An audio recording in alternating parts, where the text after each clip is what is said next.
Pinag-ipunan din sakto lang din yung budget para dito So, shout out sa kapatid ko.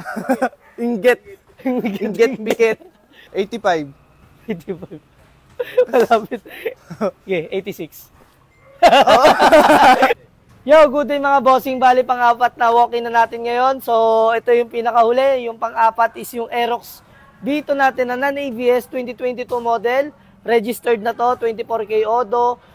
May plate na rin. Gagamitin na lang. Ang asking price ko rito, sir, is 95K talaga. Then, wala ka lang kasing babaguhin. Kumbaga, ready to change name, dalawa susi, may plaka. So, yun, sir. Sige, bigyan ka na lang pagkakataon tumawad dito sa unit na to. Gawa nga na sabi mo sa akin. Pinag-ipunan ng tatay mo tong pera na to para ibili sa'yo. So, yun. Start tayo, sir. Start tayo. So, ang asking price ko rito is 95K. Tawad ka, sir. Pag nagkasundo tayo, ibibigay ko sa tawad na gusto mo. 75, boss. Ang bilis, ha? Pudpud na Pudpud na yung gulong. Pudpud na lang yung gulong. 75K. 92K. Sige. 92K. Tawad pa. Huwag naman mo 75K. Pang B1 na yun. Aerox B1 lang po yun, mga bossing, ha? 78. 78. Higher pa, ante. Higher pa. Tapos bigyan mo ko ng rason kung bakit tinatawaran mo tong unit natin na to. 80, boss. Kasi 80. Ayan, konti. Sige.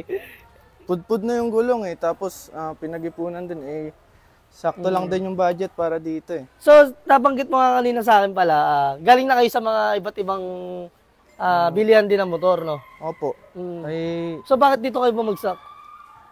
Dito po talaga dapat kami nung una. Niligaw kami ng Waze. Tapos, napunta kami doon nung sa Santa Maria. Kaya tumingin na rin kami. Walang maganda doon. Kaya dito pa rin ang bagsak. Kaya dito pa rin ang bagsak. So sige, dahil ako'y natutuwa, galing pa pala sila sa ibang bilihan ng motor, pero ayun, naligaw ng araw, sabi nga ni sir, naligaw ng araw sila, pero dito pa rin talaga sila bumagsak, no? Ang galing rin talaga, no? O sige, bigay ko na 90K. 90K, boss. 90K. Okay. 85. 85. Malapit. Okay, 86. Tali ko mamay. 86. Sige, boss. Deal. So, ayun, nagkasundo kami sa halagang 86K dito sa Aerox Vito natin na 2022 model with plate, registered. Mileage nito is 24K mileage.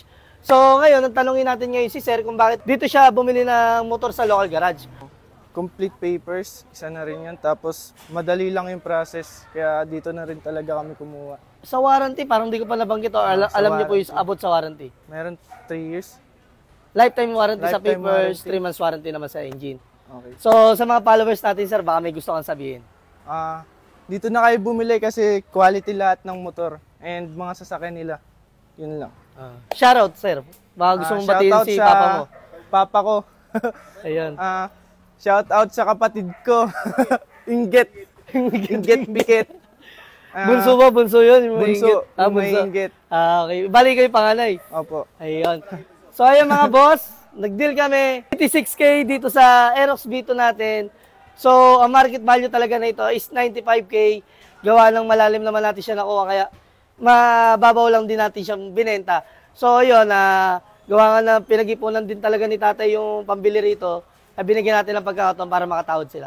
So, ayun. Sa mga naghahanap ng mga motor dyan, mag-PM lang po kayo sa page namin Local Garage, TikTok page namin Local Garage. Bumibili rin po kami mga second-hand unit. Basta pasok sa market value, kukunin namin yan. Sa mga gusto mag-walk-in ng location po namin, Sarmiento, Barangay Muson, San Jose del Monte, Bulacan.